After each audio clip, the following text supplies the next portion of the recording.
Okay. Assalamu alaikum. This is another case where we, in our postgraduate students case, I made a video yesterday about the indication for a reline, and we discussed the indication for reline. So this is a case of chairside relining hard material. Why did I choose hard? Because this material is longer in term in comparison with soft. If I want it even better, I do it not chairside, laboratory. So it's an indirect technique. So these are options. The other options is the rebase and other options of copy dentures and rebasing and others. Today I'm going to concentrate on my discussion on the material we do chairside reline. So our chairside reline is a type of polymerization reaction, the same as acrylic, regular acrylic, the heat cured acrylic the denture is made of. But what is different is the accelerator and the initiator here. So the initiation and the reaction here is faster. It doesn't need heat. But chemical. Both of them are chemical. But the one that is done in the lab, it uses heat and pressure. Okay. This one can go without heat and pressure, so we can use it in our lab. So it's a primer. It's the monomer and the polymer, and we mix them together and put in the denture. But if I'm going to add this material, this new material, to react on an old denture that has already been used. It has plaque, it has calculus, it has different things. This will not stick. So what do I need to do? The denture itself, the fitting surface of the denture should be cleaned. Okay, so cleaning is an essential thing. I would prefer that it's ultrasonicated. I've done some research on ultrasonication in terms of disinfection of dentures and the removal of biofilm. And the best method of cleaning is not the brushing, it's the ultrasonic. It dislodges bulks of the biofilm attached to the denture.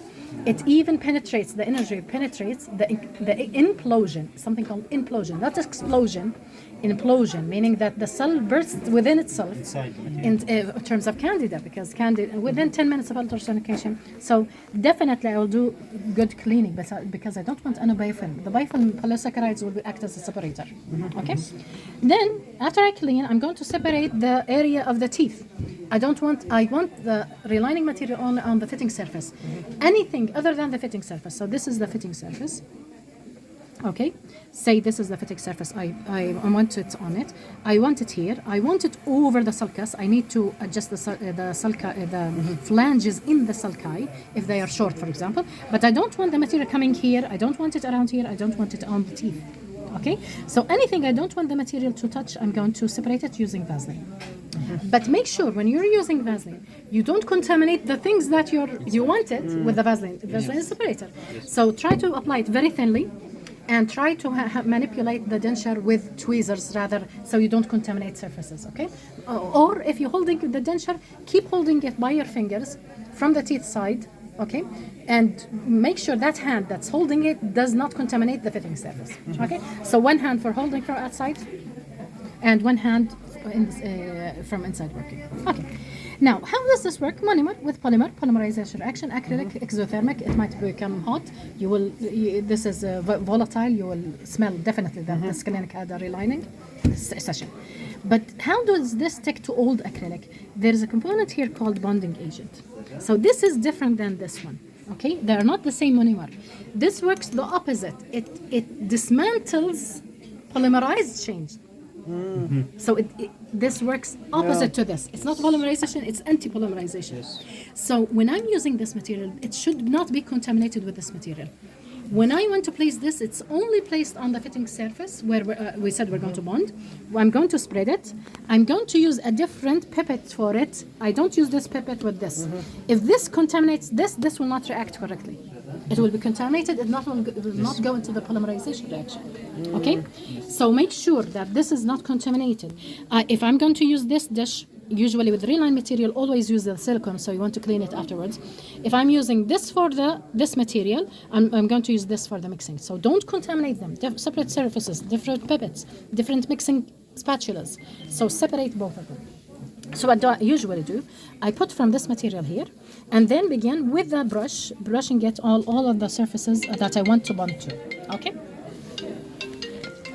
Now, after that, okay, so I bond all of the areas, and I keep them to dry. I wait for them to dry. there is a waiting period. Check the company you're using and check their instructions. Okay, how much do you need to wait? Sometimes even you need to apply more than one layer. Okay. You apply air pressure, More, for example? no. If you would like to do it, why not? It's like the spreading the bond, you mean?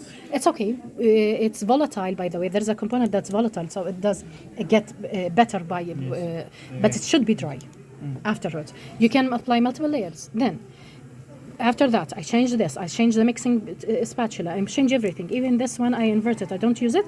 Then I remove all of these. Then I begin working here. I mix according to the proportions. I begin mixing, then I apply it over the denture that has already been dried with the monomer, in the first bonding agent with it. So I apply it, I spread the material like a wash impression. You should distribute the material by your hand. Don't put the material pooling. It's not a pool. You need to distribute the material like a lining. And also add it over all edges. You have to go over the sulci, okay? Then, now, because we're not going to change teeth, we're not going to change any vertical occlusion, we're not going to change anything here, you use a closed mouth technique. That means you bite, the lower should bite in place while you're applying the monomer, the bonding, okay? So it's a closed mouth technique. So first of all, I'm going to apply this material when it becomes like a, before the dough stage, by the way. Don't wait for the dough stage. We're going to apply it, and we're going to spread it like a reline material. Like an impression, wash impression material. So we're going to spread it all around. We're going to let it overlap all of the edges. You have to cover all of the edges with it. Okay. Then we're going to load it in the patient's mouth. Ask the patient to bite on it. Bite firmly. Okay. You can use cotton rolls. You can use just dental occlusion. And then once he bites, the excess will be squeezed out. Then begin border molding. Don't begin border molding before seating. If you do that, you will increase the vertical dimension. Yes. Okay, suppose another case. I want to increase the vertical dimension. I want to plan an increase in vertical dimension. If I would do that, I would place like stoppers. So this is the first surface, okay? Okay, teeth, denture, teeth, just an outline. I have the flanges. Suppose I want to increase the vertical dimension. I'm placing the material here, okay? I want an even space. I want to increase the vertical dimension. Why to change the teeth and do another denture and copy denture? And I want to increase the denture.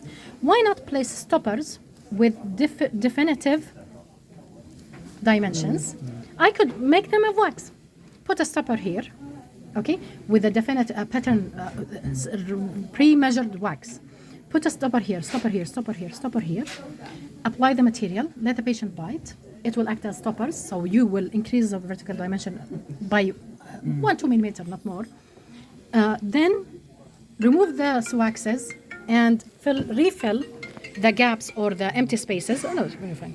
Refill the gaps with another material after you finish. So this is also applicable.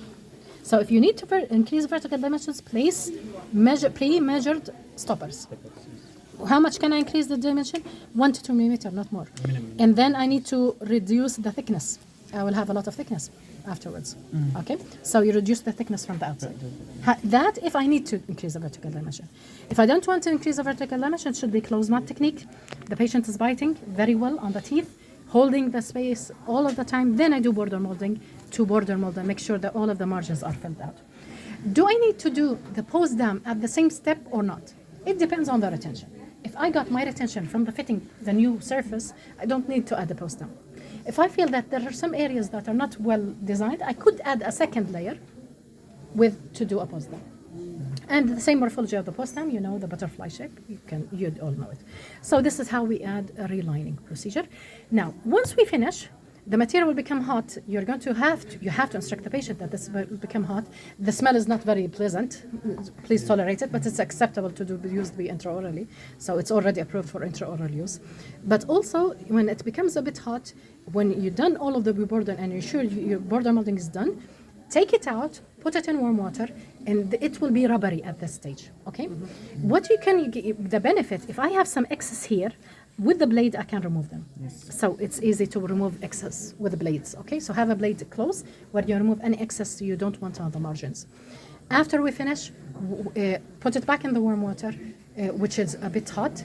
And then once you feel 15, you will have instructions how much to soak it, different material, different companies. But the idea at the end, no matter how much you soak it, this is a chairside monomer, cold cure monomer, a lot of porosities. Yes. I don't know if there is a product where we can apply over all of the surface to reseal it. This is why relining material is not very popular, because it's so porous. Even if we do it perfectly, the surface remaining is still very porous. So how am I going to fill that in? If there is a product, please put it in the comments for this video. If you don't have products, maybe we'll do research together. Anyone who likes to collaborate with this to work for what best material to reline a denture after relining. Reline the relining material, Yes. Fine enough. A varnish, anything, especially with nanomaterial today. Suppose that we could get to do a reline and seal that reline as hard cured, heat cured acrylic. This will be the optimum. Yes. This I'm aiming to that. If you have any collaborations you would like to do, why not? So this is relining procedure. Relining is already there. Videos are already there. I wanted to, in this video, to detail the reasons for each step before adding something extra to the videos on this subject. Thank you very much.